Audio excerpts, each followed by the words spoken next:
बता, कौन थी वो बुढ़ी औरत? बता। कितनी बार कह चुके, वो काली माता की भक्त है। आमिर में सब लोग उन्हें बहुत मानते हैं। वो केवल हमारा हालचाल जानने आई थी।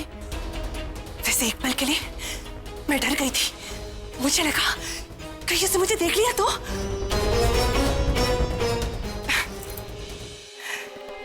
फिर मुझे पता लगा कि उसने वो मयूर पंख पाने के लिए अपना कदम आगे बढ़ाया था। वो जो जानने आई थी वो जरूर जान लिया होगा उन्होंने।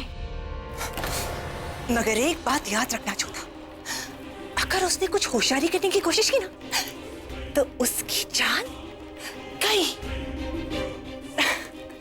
होशियार, शहंशाह हिंद तशरीफ ला रहे हैं।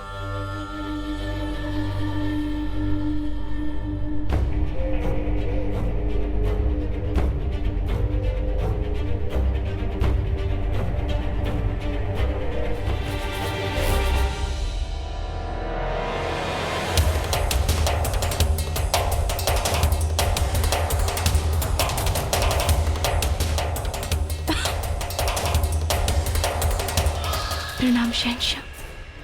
अब कैसी हैं आप? शगुनी बाई कह रही थी कि एक अरसा हो गया है आपने काली माँ के मंदिर में जाके पूजा नहीं की।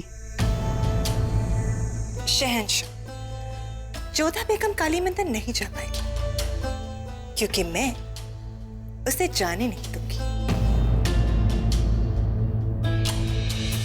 सिर्फ जोधा बेगम ही उसे देख सकती और सुन सकती। जब कभी आपको लगे कि जोधा बेगम का ध्यान किसी और दिशा में, आप उस दिशा में देखिए, आपको लाबोनी नजर आएगी।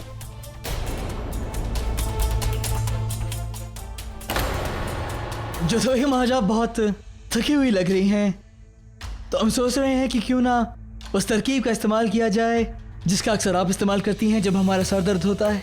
आज हम आपके सर दबाते हैं, बैठिए।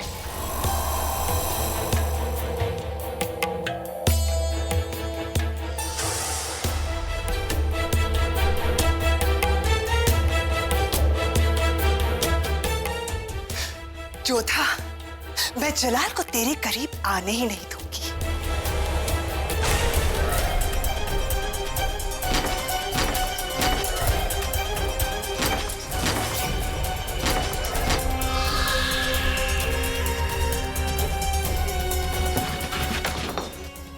जरा यही रुकिए जोधा बेगम।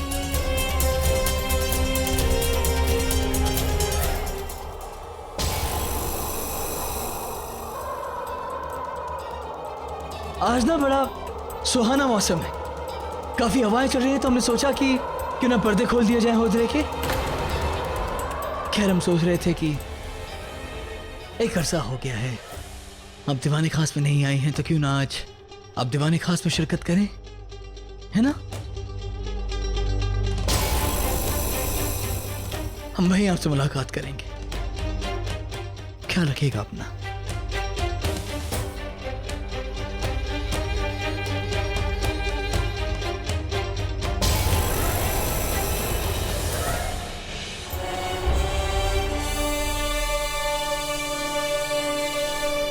आदाब शाहशाह। कहिए क्या काम है? आपके लिए खाना लाए हैं। खाना वापस ले जाइए, हमें भूख नहीं है। साहिब आलम नहीं खाएंगे तो इस कनीज का दिल दुखेगा।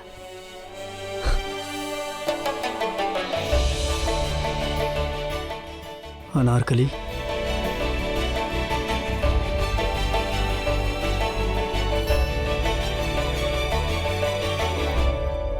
आप यहाँ? हाँ, हमने सुना कल से आपने कुछ नहीं खाया, तो हमसे रहा नहीं गया। कुछ खा लीजिए। अनारकली, मासा की हालत बहुत खराब है। उनकी हालत देखकर हमारे गले से निवाला नीचे नहीं उतर रहा है। आज ही शगुनी बाई आई थी। उन्होंने अबूजान से वादा किया है कि वो मासा को ठीक करने में हमारी मदद करेंगी। बस अब उस खुदा से यही दुआ है कि हमारी मासा जल्द से जल्द ठीक हो जाए और किसी तरह से वो मक्कार लाबोनी हमारी मासा का पीछा छोड़ दे। और आप फिक्र मत कीजिए, खुदा ऐसा ही करेंगे। शगुनी बाई जरूर कामयाब होगी, मगर अभी आप कुछ खा लीजिए। मन नहीं है अनारकली। अच्छा, अपनी अम्मी जान के बारे में सोचिए। अगर इस वक्त वो दुरुस्त होती और उन्हें मालूम चलता कि आपने कुछ नहीं खाया, तो क्या उन्हें तकलीफ नहीं होती? उनकी खातिर कुछ खा लीजिए।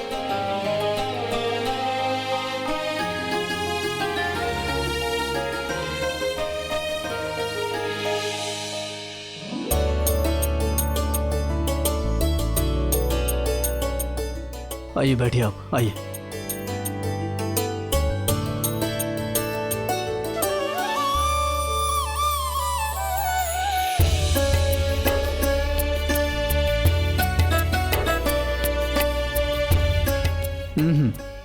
हमें पूरा यकीन है कि आपने भी कुछ नहीं खाया होगा।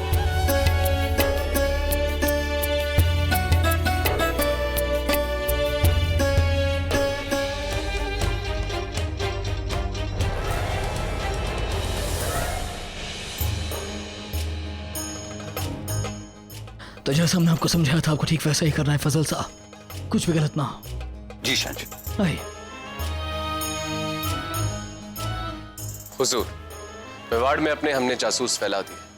अब हम प्रताप के छापामार युद्ध का तरीका उपयोग में लाएंगे। बस आप ही की राय की देर है हुजूर। नहीं तोड़मल साहब, इस वक्त हम तैयार नहीं। जब तक हम पूरी तरह तैयार नहीं हो जाते तब तक हम उन पर हमला नहीं करेंगे, लेकिन उन पर नजर रखी जाए। और मालवा के मामले में आपकी क्या आज्ञा है? वह हम चाहेंगे कि राजा मान सिंह और खाना रहीम को भेज दिया जाए। जी हुजूर। हुजूर, एक और संजीदा मसले पर हमें आपसे बहुत जरूरी बात करनी है। बताइए फजल साहब। मेवात की सरहद पे दुश्मन ने अपनी फौज जमा करनी शुरू कर दी है।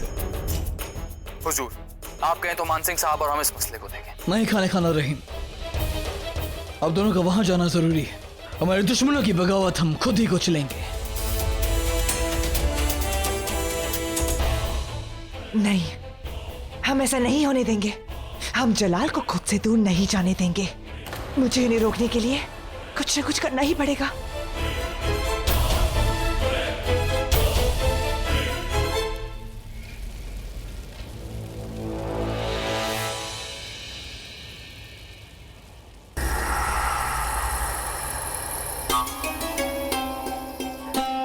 आप यहाँ जोधा बेगम, अच्छा हुआ आप यहाँ आ गए। हम आपके पास ही आने वाले थे। पर हम ये क्या सुन रहे हैं? आप स्वयं युद्ध पर जा रहे हैं? सलीम को क्यों नहीं भेज देते? हमारा मतलब है उनकी काबिलियत पर यकीन नहीं है आपको? देखिए जोधा बेगम, हमें शेखों की काबिलियत पर कोई शक नहीं, लेकिन हम हमारे दुश्मनों को बता देना चाहते हैं कि अब भी हमारी शमशीर में बहुत दम है। अगर ऐसा है ठीक है, तो हम भी आपके साथ चलेंगे, क्योंकि एक पल भी आपके बिना तो हम रह ही नहीं सकते। आप वहां क्या करेंगे जोधा बेगम? जंग में औरतों का क्या काम? क्यों, आपको हम कमजोर लगते हैं? अब जानते नहीं हैं, तलवारबाजी में माहिर हैं हम।